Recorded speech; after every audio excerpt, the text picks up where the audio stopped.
Okay, just press these buttons here. Start to start, yeah. There's like 25 or so. Is this your house? Oh no, that's Cat. I don't think there's any other ones. I like how they're pixelated at first and then they turn. Yeah, it goes good. Brooke? Is that Festival? Yeah, it is. Yeah.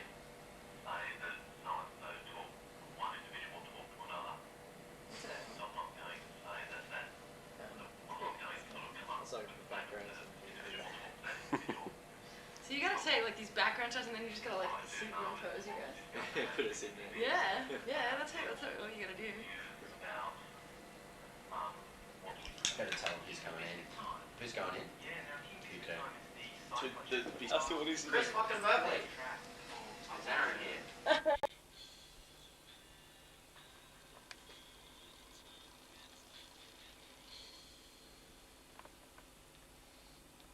That was Turnstyle with Portamento from their album Breath. Turnstyle Country. Sorry? That was your breath. I heard you growl before you announced them there. You must be a fan. And before that we heard from King Biscuit Time. Yeah, with the lead track from his latest EP, No Style, called I Walk the Earth. I thought there was plenty of style on that one. I thought it was styling. Yeah. And speaking of style, joining us in the studio, the reason we played Turnstyle, from their album Country, the track Portamento, Turnstyle are with us. We've got Dean and Adam in the studio. How you going? Good. Good, thank you. We're going to take a track from your new forthcoming release, Geek Party, but it's kind of not new in a way. It's a collection of your older stuff. Yes, it is, yeah. Okay, so how does it feel, you know, you've sort of gotten known with the Country album, your sort of latest work. How does it feel kind of to be going backwards to go forwards? Practically every song on this remixed. I don't think it's really going backwards as such. It's like a little space filler. So the stuff that you're putting out on Geek Party, just give us a rundown of what it actually is for people who haven't known you before Country. It's a compilation of the very first cassette we did, which didn't make it out of Perth. It was a cassette called Ichini Sanchi. There's a few tracks off that. There's also the tracks from Seasides, which was a CD we released at the end of '97, but even that didn't really sell that many out of Perth. So we remixed them and vamped them up a bit, and hopefully people who are getting into us now from Turnstyle Country will like it. How much of a difference is there between the stuff on Country and the stuff that you're putting out on Geek Party?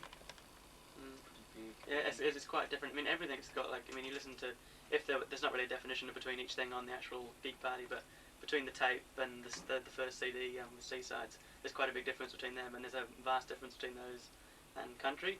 So hopefully there's going to be an even bigger difference for the next one. It's sort of, we're just moving along, sort of thing like that way. The early stuff's more in the kind of power pop type vein. Barcodes.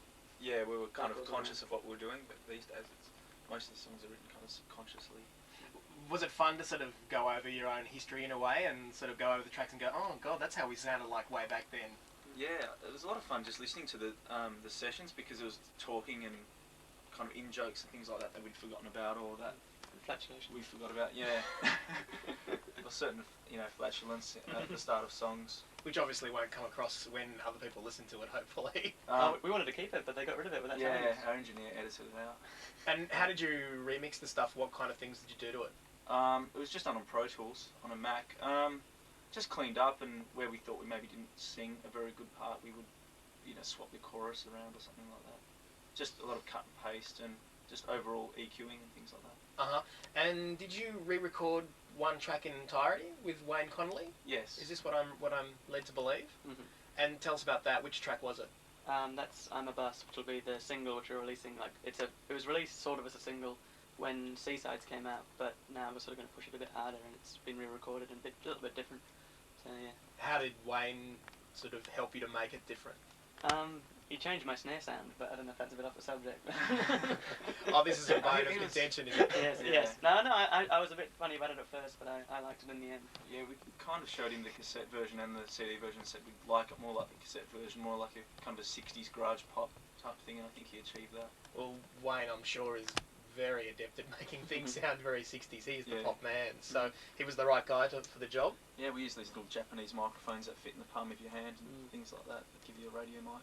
Okay. Yeah. Now, doing this, I reckon you said like country's a big step from what you'd done previously. So this will make whatever you do next sound like an even bigger step. So I think it's a very clever marketing ploy on your behalf and Spunk Records.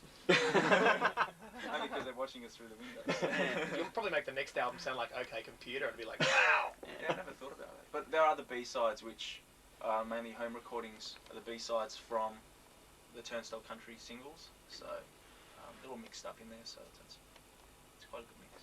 So where are you guys progressing? I heard that you lost your keyboard player. Yeah. And then you're going, ironically enough, you're going into a more electronic feel with your next record. We're going to use like mechanical people to replace him, and just like it helps us. I mean, since we're only a three-piece, we can't do some of the things we used to do before, but with the mechanical member, we sort of can, and we can do more.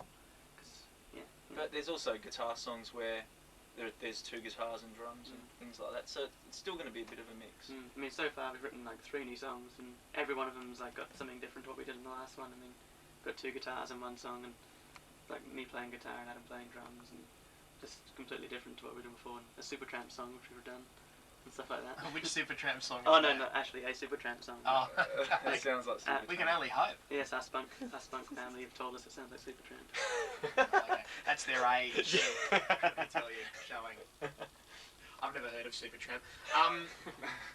So these songs are just at the writing stage, and there's no set plan to go in and record them at any stage or with someone. Yeah, we're not really trying to force it this time. We really want to just like let it sort of flow. We'll probably wait till we've got about half a dozen songs that we're happy with, and we'll go in and lay those down. It's kind of how we work. We don't really usually sit in and do a whole session over a week or whatever. We like to do it over a matter of months. Oh, okay, that's the way you usually work? Yeah, just to get a variation of sound. Well, Country was recorded just under a year. It took us to record it. Gee, it sounds like the way Tears for Fears did their stuff. Because I mean, we do like 2 we do like a weekend, and then 3 months on the track we do another weekend, and then we do 2 weeks in a row. You know what I mean? We just split it up a little bit. That's luxury for you. Okay, now I've got one last question, but it's actually directed at Adam. I want you to tell me about the Guided by Voices tour and the money that you earned afterwards. Something we don't know. Your friend outside is making little drinking signals. Yeah, so I sort of had a bit of a drink with the boys from GBV that night, and your voice has just dropped when you said that too. Oh, I know a little bit. GBV boys. Bit of hair coming out the top of the chest. Yeah. No, I'd had a few. It was because we had some friends there from Perth too, and so it was a big GBV party. So we had a few drinks down at the town hall, and on the way home I was actually in charge of the money, and apparently I was throwing it around the car, throwing it inside the car, and some nearly went out the window, and I was going, we're rich. Did they inspire you in that respect, Guided by Voices? You just go crazy with the alcohol? No, we don't normally. But we did for about no, Dean doesn't drink at all. But we did for about a month after we played with them, because it was, we saw them. From they the aftershock. Yeah. They had a lot to drink, those boys. We don't even compare. Okay, so you guys are doing a show tonight at the Hopetoun Hotel, correct? Yes. And who are you playing with? Knievel and Purpleine, I believe. Okay, and then it's off to do some more songs. Yeah, we're off to Brisbane tomorrow. On Saturday. Okay, well, anybody who's listening in Brisbane. We can only hope.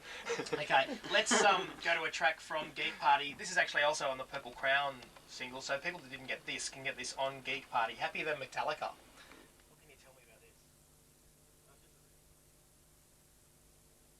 For you a time if you're into Tears for Fears. Shout, how old are you guys? I'm 19. And these two are 25. 24, 25. 24, 25. Okay. So you never heard Tears for Fears?